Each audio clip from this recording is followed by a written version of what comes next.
What brings the worst out in people? Black Friday. In people. Black Friday. Ah yes, the only day of the year you can see a Karen curb stomp a kid over a PS5. Travel. To know what a person is really like, go traveling with them. I lost one of my greatest friends of many years due to my birthday trip to Puerto Rico, just the two of us. I don't know what it was that caused the shift, but I literally didn't recognize her after the trip. It was awful. The worst part was I was her maid of honor in her wedding a month or so later. I tried to have a talk with her that maybe I should back out, and we had what I thought was a great talk and apology. Found out she was only nice to me after the trip to make sure I didn't back out. Barely acknowledged me, Dave. She cancelled my speech and gave it to another bridesmaid, and we never spoke again after the wedding. Like, why would you want me in your wedding photos for the rest of your life? I've had to travel for work a few times, and once I took a flight with a coworker I'd always thought of as fairly mild-mannered, quiet, and laid back. Prior to boarding, the flight attendants were asking if anyone was willing to check their carry-on because there wasn't going to be enough space in the overhead bins,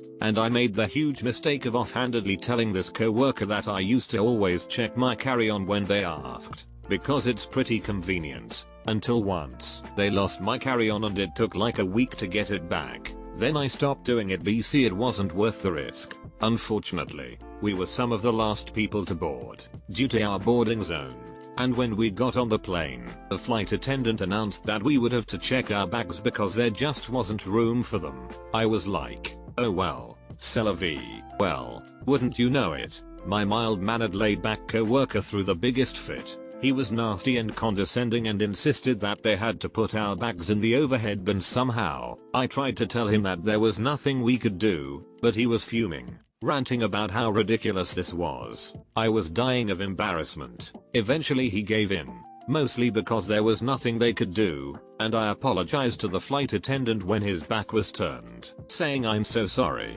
he's not normally like this. She just smiled at me wearily and said, travel brings out the worst in people. Inheritances. I've seen both my family and friends' families absolutely ripped apart after someone dies and another family member doesn't feel they've received their share, or that the will was unfair, or that property mysteriously goes missing before the estate is settled. Awful. Awful stuff. I think the worst is my friend's dad and his sister haven't spoken for over 30 years due to a squabble over their mother's will.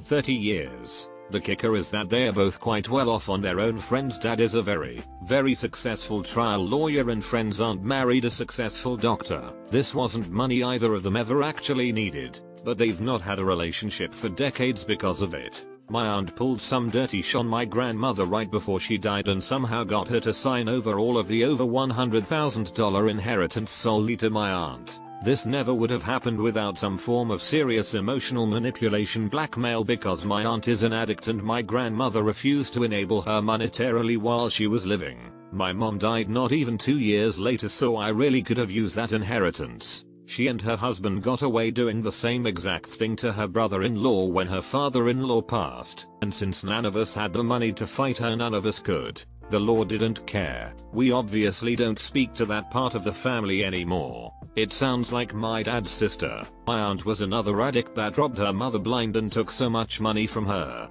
Even before she died, she got a majority of the inheritance and was too high to even show up to her own mom's funeral. She would eventually OD and die a couple years later, and there was no sympathy for her.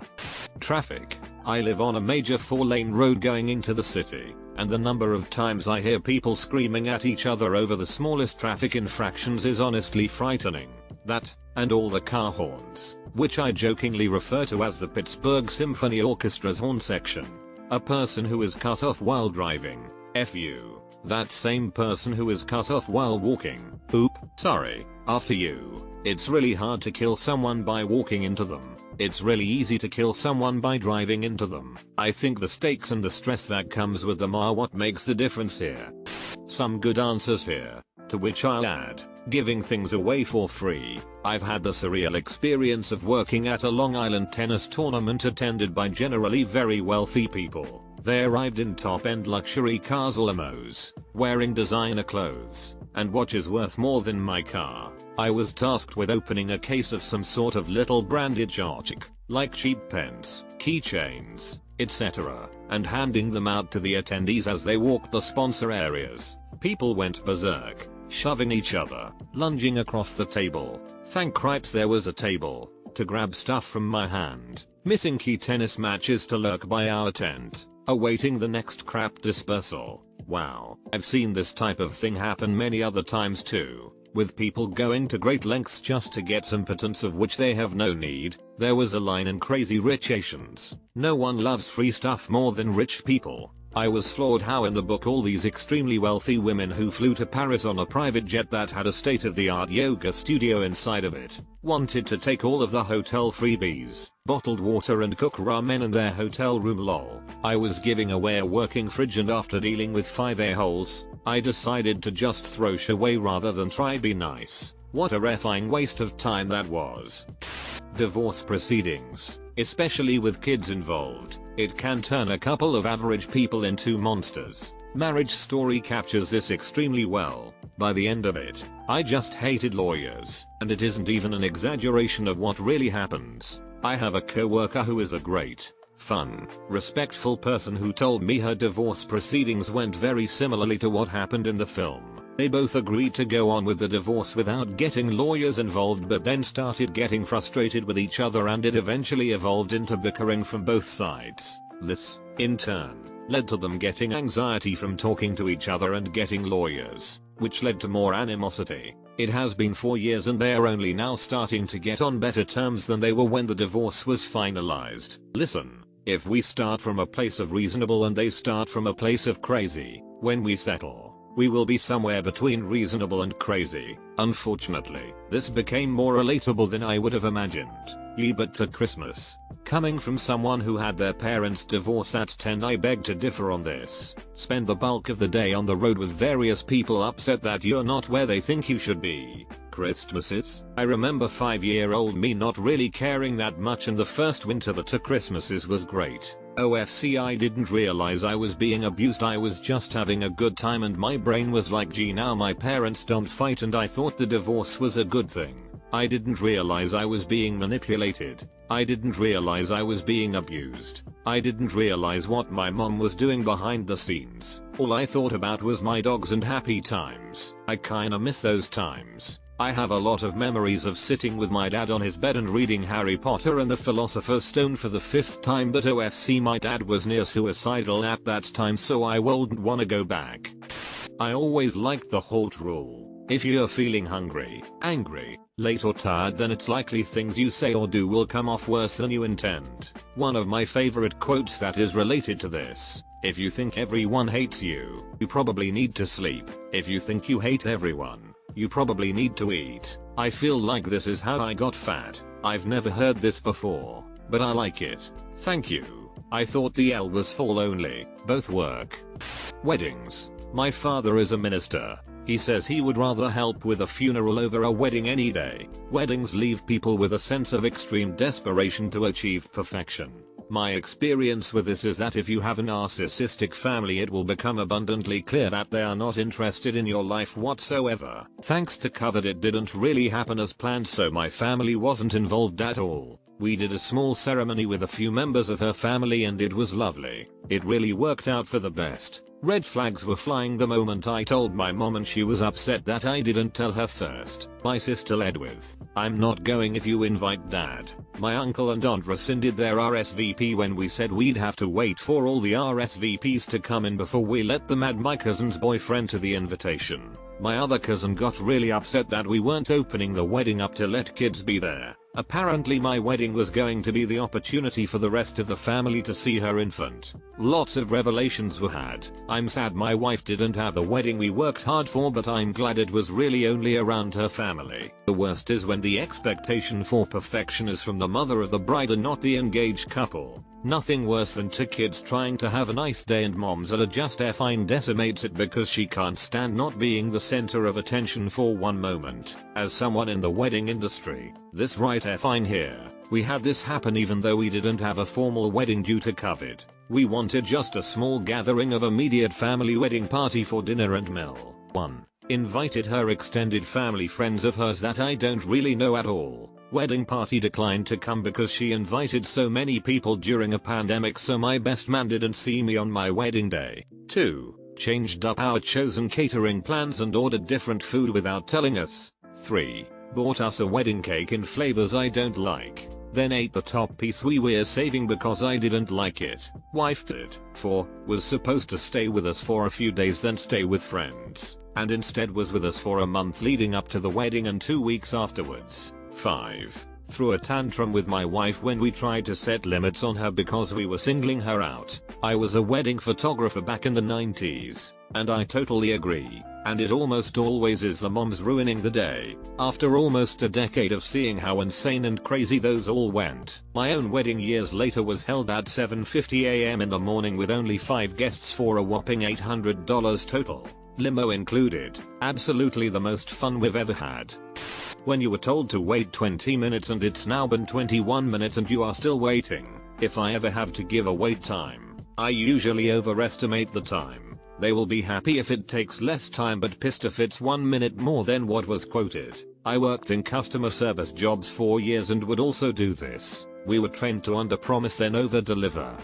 Stress. Most of us are capable of being decent human beings who make a positive contribution to society. You add stress into the mix and people start to crack. Financial stress, relationship stress, work stress. It doesn't matter. When our focus is pulled into simply surviving and staying afloat, our ability to empathize or provide support to others greatly diminishes. I think this is tied in with the low morale we are all experiencing right now. We're all unbelievably stressed. I've seen some of the nicest people completely snap and act shockingly because they just can't take the pressure anymore. Add lack of sleep and you get a human grenade. You don't know where or how, but they're going to go off. Exactly, and stress leads to insomnia or nightmares for many. So it's a circle. You sleep less, have no energy, more stress, even less sleep, and so until one snaps and it's a disaster. Compounded stress from 2 or more areas really F you up. You're really screwed when you start stressing about how much you are stressed.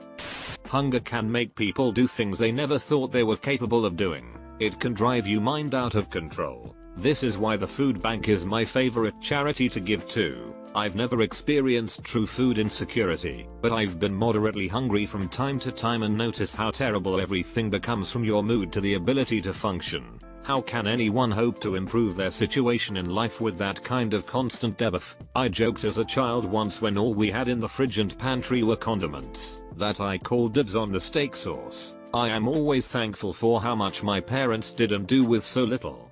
Being hangry is a cute word for a real phenomenon. Hunger often makes people cranky and tempers short. I, too, have read that civilization is 3 missed meals away from anarchy. When I go out with my 2 friends, one of them brings snacks for the other because she knows she gets grumpy when hungry. Without food and water, human civilization is 48 hours away from becoming vicious tribal warfare. Jealousy, not just for success. I've seen many relationships crumble because someone was happier than the other.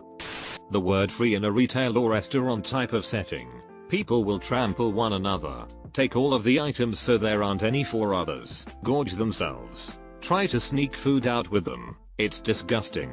I was going to say that the first manager who camped products due to poor service really screwed it up for everyone. Now I have to listen to someone who wants something for free because the box has a dent in it. There was a clinic in my city that wanted to try the Robin Hood style service where they would charge well-off patients but treat the poor for free. This ended up backfiring as they got flooded with poor patients and even those who could afford treatment pretending to not be able to. They closed down and presumably moved location within a year. Yep. And there are customers that deliberately pick something that's not broken but may have visible damage like a scratch or what you mentioned, a dent. Not enough to make it unusable but enough so they'll ask, is this discounted because it's damaged? To which I reply no. But thank you for notifying me of the damage and I happily take it and tell them I'm damaging it out. It's like when Denny's did their free breakfast promotion a few years ago and had to create a second day to do it because they were slammed. People were coming from over an hour away to Denny's for a free breakfast. Imagine driving any period of time,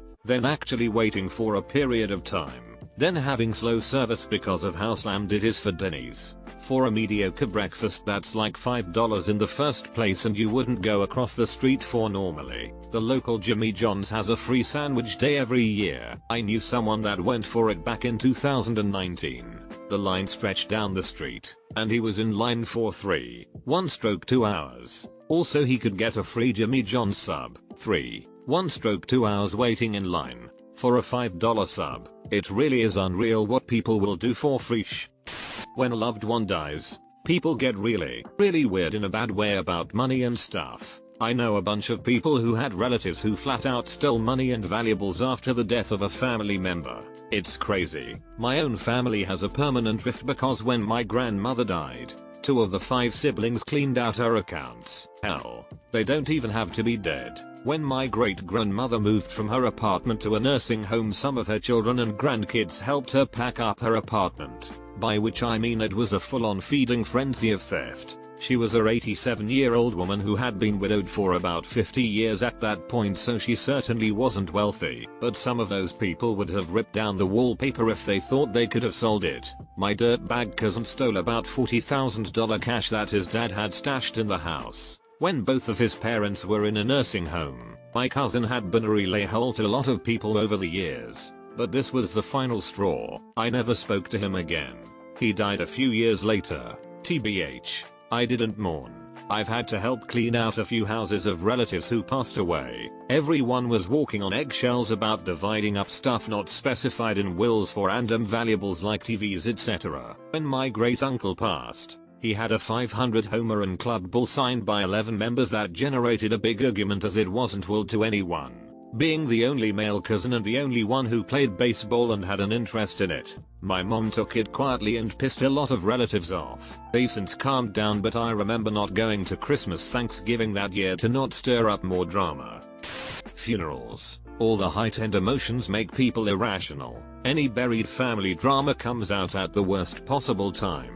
I've been caught in the middle of it before. I didn't even know the deceased. I was there supporting my friend who had lost her mother. Someone decided this was the time to air a 20-year-old grudge as my friend walked by. My friend was so caught off guard by the accusations she was speechless. I told this crazy lady this wasn't the time or the place for this conversation, so she turned on me. Next thing I knew, some other family member was violently yanking her out of the room. I guess it could have been worse. But why did you have to make a scene at a funeral? My great-grandmother died a few years back and my aunt told my other aunt's son that he looked handsome and that she was excited for him to start at insert sex school here at the reception, and he decided to rip absolute A in front of her in response. Scarcity. Ugh. This 100%. It's bad enough with concert ticket resellers, but the scumbags will do it with anything. There's a new Lego bonsai tree set my girlfriend wants and it's her birthday soon. It's sold out everywhere, but there are 100s of them on eBay at inflated prices. The top one has 19 sold on it. Desperation. Amen.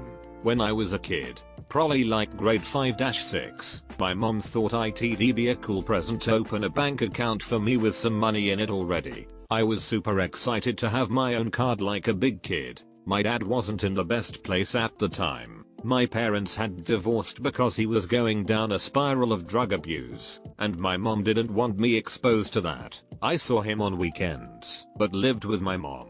Fast forward to my birthday, and my mom put $100 into my account, which was a huge amount for a kid. Went to make my first purchase, a game for my Xbox 360. Card declined.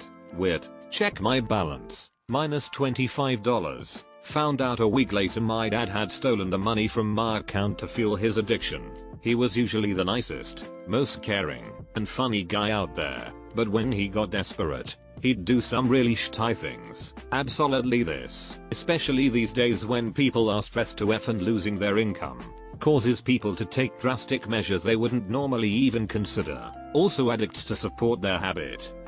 People get real stupid when it comes to their kids. The "my baby can do no wrong" attitude when your child is effing sharp needs to stop. Not being accepted by other people. Social contact and validation is no different from food or water. Yes, people can starve on validation too. That's why simple things like greeting strangers in the street, or always saying thank you are so critically important.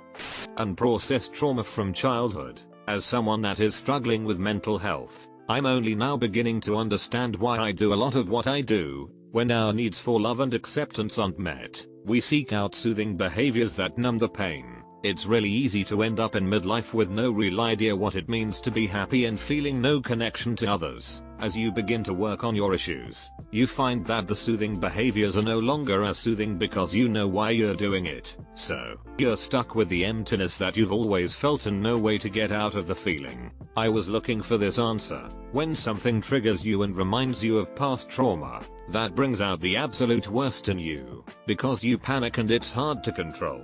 I just feel permanently triggered. My brain is hypervigilante and doesn't know how to relax. The result is that I'm unable to relate to people on a higher functioning social level. It's hard to enjoy small talk when your brain is scanning for tigers. The resulting social failures only reinforce the feeling of isolation.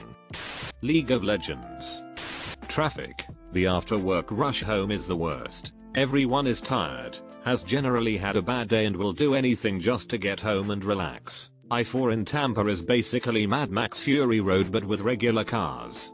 Power. Almost every dictatorship ever, they don't want to lose their power. Ego. Anonymity. Putting a mask on, being on the internet, or otherwise concealing one's identity. People do some very effed up things when they know they won't be held accountable. This reminds me of when Instagram introduced the question sticker to the stories part of the app in 2018.